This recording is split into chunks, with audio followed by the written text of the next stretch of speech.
улсын ерөнхийлөгчид нэр дэвшиж өрсөлдөж байгаа Дангаас сүрэнгийн эх хотыг дэмжихээр Сан Франциско Бэй Ариагаас та бүхэндээ мэдчилж байна.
Та бүхэнд энэ нэгэн зүйлийг баримтыг түшээд хэлье.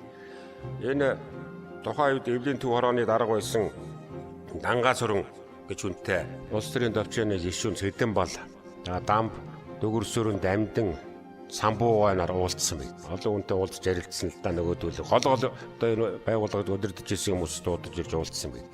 За энэ дээр Дангаас сүрэнгоо бол ерөөсөө шууд ил тод үнэхээр одоо үнэхүү зориг хүчийг гаргаж бүгдийг үнэн байдлыг хэлсэн. Дангаас сүрэнгоо гэдэг маань одоо Эвлийн төв хорооны дарга байж байгаа. За энэ явдлаасаа болж буруутаад ингээд хойшлол явсан хүн шүү дээ. Одоо ногоо нуурыг чанх байгуулж исэн хүн Дангаас сүрэнгоо. Монголын залуучууд сайхан Улаанбаатар сайхан байх хэрэгтэй гэж залуучуудын хүчээс бодны хүчээр ногоо нуурыг боож одоогийн нөгөө баян бүрдийн ардтал байдаг да. Тэгээд нуур байгуулж тэгээд тэрүүгээр нь бас зав өдрөөр явдаг амралт зугаалгын бүс энэ болж ирсэн юм түүхтэй. Ингэж санаачлахтай ажиллаж ирсэн хүн. Энэ хүний одоо хүү бол энэ их хурлын гишүүн байсан Инкват шүү дээ. Ногоо намын дарга байсан Инкват ч одоо энэ хүний хүүлтэй. Энэ Дангаас сүрэнгоо бол тэгээд Сэдэн бол нартай уулзсан дээр шууд л хэлсэн. За юу гэхээр энэ улсын аппаратыг чи оронтой дэндүү их байна. Аймаг сумдуудыг нэгтгэё. Цөөлий. Яамдыг нэгтгэе.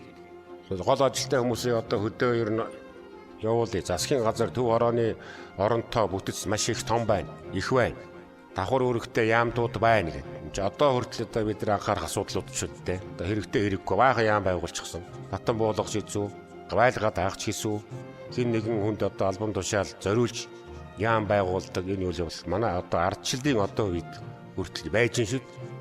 Тэгээд тэр яамных нь үйл ажиллагаа доголдолтой шүүмжлүүлдэг. Илүү оронтойтой энэ явдал байж. Энийг л бас л 56 онд манай Ахмад хэлж байжээ. Үйлдвэр барьж амжаагүй байхад л яамдууд баригдчих юм хамгийн түрүүнд адил хэлсэн байгаа юм. Энийг одоо бид нарт өөрийнхөө цаг үетэй наагаад үзье да. Үйлдвэр босоогүй байхад л 10 20 яам энэ 10 20 жилд чи хэдэн удаа татан богдож хэдэн удаа шинээр байгуулагдаж байна шүү. Тэгээд энэ яамдын чиглүүлсэн бодлого үйл ажиллагааны үр дүн ерөөсөө олон харагддаггүй.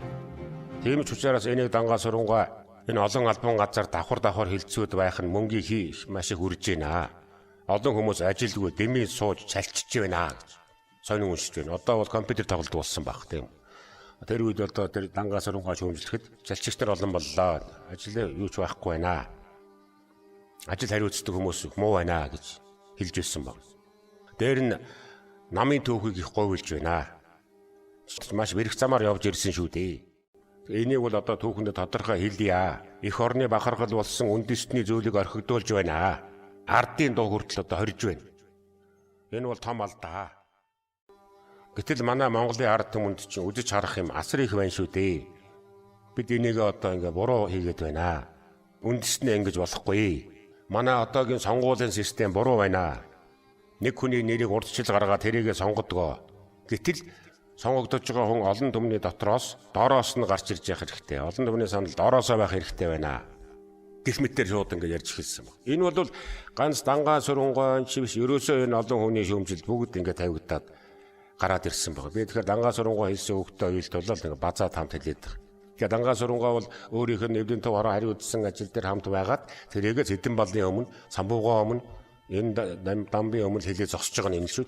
Шууд энэ тэмдэглэл нь одоо манай архивд үлдэж хоцорсон байна. Тэгэхээр засгийн дээд байгууллагын удирдагч нар ардын өмнө, иргэдийнхээ өмнө тайлан тавихгүй байна.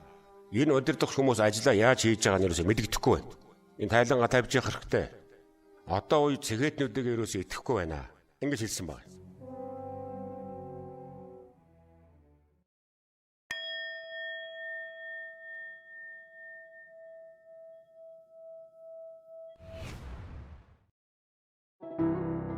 Би инженер хүн учраас би дангаа сургуугийн батыг сонгож байна.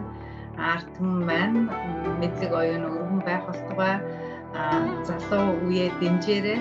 Тэндээ хатгалаа зогсоороо. За залуу үе бас цэцэлтгөө, шахалгөө ингээд мэрэгэн сонголтоо гаргаарай гэж уриалж байна.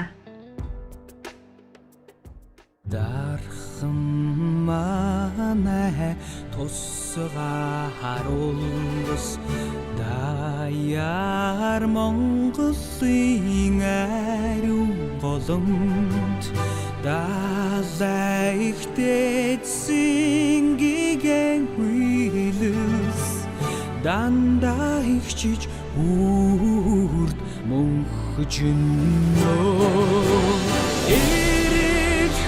Монголын золтой ардууд эрхчлөө жаргалыг эзээ жаргалын түлхүүр хөгжлийн тулгуур жанхланд манай орн мантугай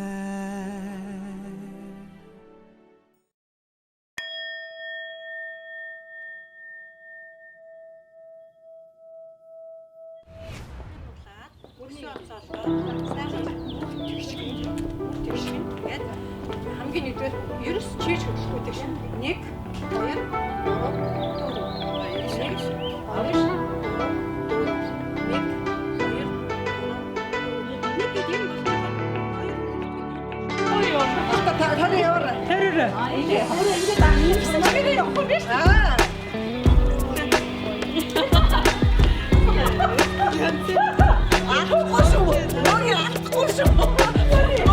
4